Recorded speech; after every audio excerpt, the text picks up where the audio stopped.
Good morning, everybody.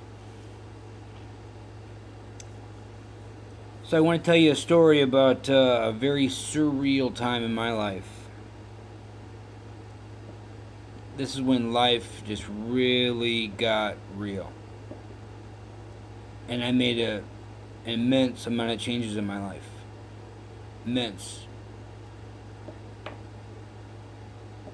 So, what is it now? 8 years? 8 years ago.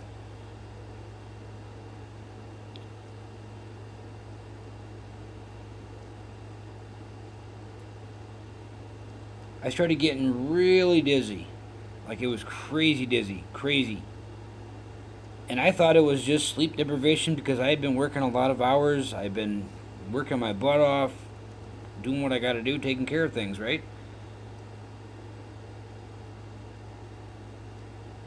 I didn't think anything of it. I thought it was just anxiety, stress, all the things that can cause vertigo, all the things that can cause that. And then I started losing other parts of my body. I started losing all my right side. I started losing the ability to talk real well. I started losing the ability to walk. I kind of had a gimp kind of going on there for a while. Like things were really going downhill.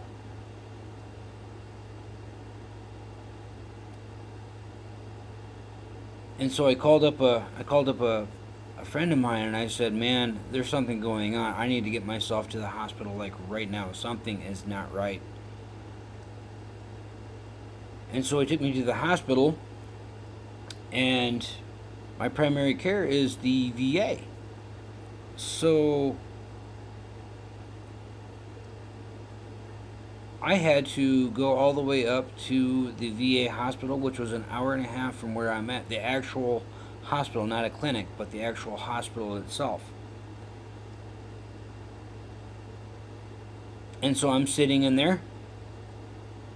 We get up there. My friend blows a tire, which makes it even more interesting, right? I'm thinking I'm having a really bad situation, and he blows a tire, and things really get out of whack.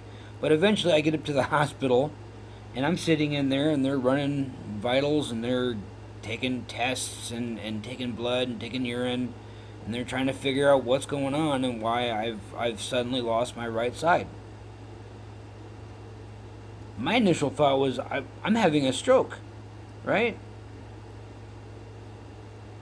But I found out that I wasn't having a stroke, which, whew, huge sigh of relief. What it was is I had a cyst that grew in my cerebellum.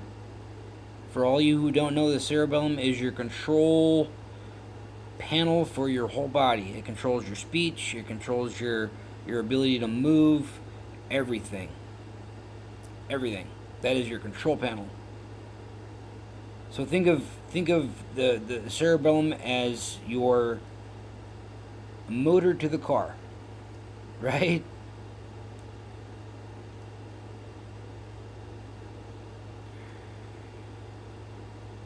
The inner parts of the computer. And so they ran a bunch of tests, and they did a bunch of CAT scans, and they did a bunch of tests to figure out what the hell was going on and be as on the spot about it as possible. Now,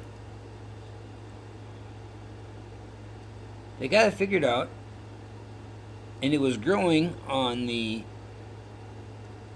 right side of my brain, which was why, or I'm sorry, the left side of my brain, which is why I lost my right side. Because the right side controls the left side of your body, and the right side of your brain controls the left side of your body. So it's kind of like opposite.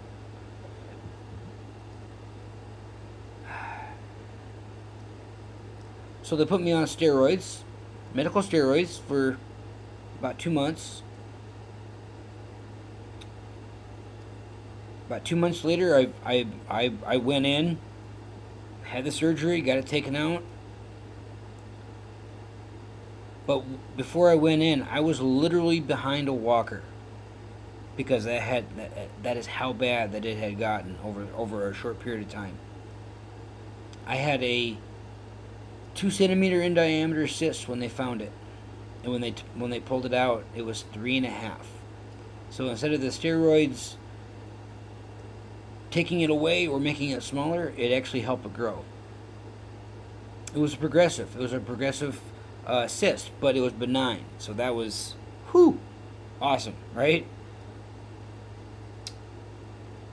But then after they pulled it out, I was in the fight of my life. I was in ICU for a day and a half. I was in the hospital a total of 3 days. I was on weight restrictions, stuff like that.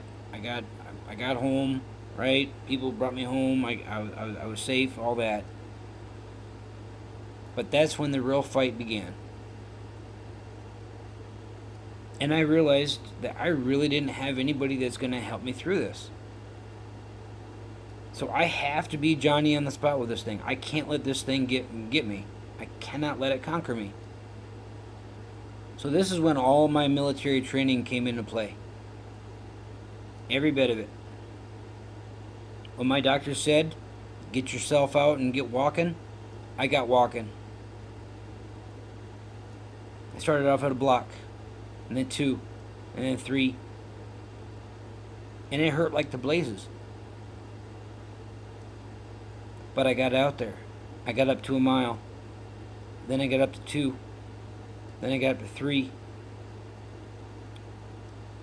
Then I asked my nurse, I'm like, is it okay if my nurse and my doctor, I'm like, is it okay if I start running and really get this back on top? Because I need to get back on top of this.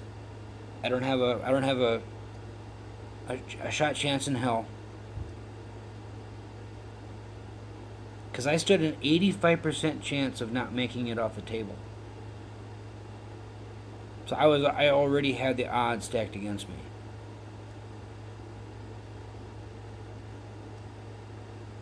%85 chance of not making it off the table. So, every day for weeks, I got out there and I walked, and I walked, and I walked. And yes, it hurt like the blazes, but I walked. And then I got running again. I got jogging. I jogged for a block. And then I got up to 2. And I got up to 3. And let me tell you, there were some headaches in there that I will never forget. But man. So after about 2 months, I had to go in for my periodic visits, right? Make sure things were going good. Things were actually healing. Everything was disintegrating. The spot where it was all the spot where it was growing at and causing all the problems, that was all healing great. They didn't know what to expect. They didn't know how it was healing as well. It was because I was doing what needed to be done. It was my health. I had to take care of myself. There was nobody that was going to do it for me. It was me doing the work that needed to be done.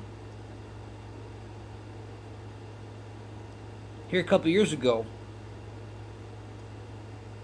I was able to run for over 2 hours without stopping. So I would definitely call that a miracle. But it took hard work, dedication, motivation, and just staying with it. And not being, oh my God, this hurts, oh my God. No, none of it. So what I'm saying is, if you guys are going through any surgeries or any situations, you can get past it. But you got to keep going. And you can't let that surgery or let that whatever get you down. Whatever it is. Head, shoulder, knees, or toes. Right? Stay at it. But until next time.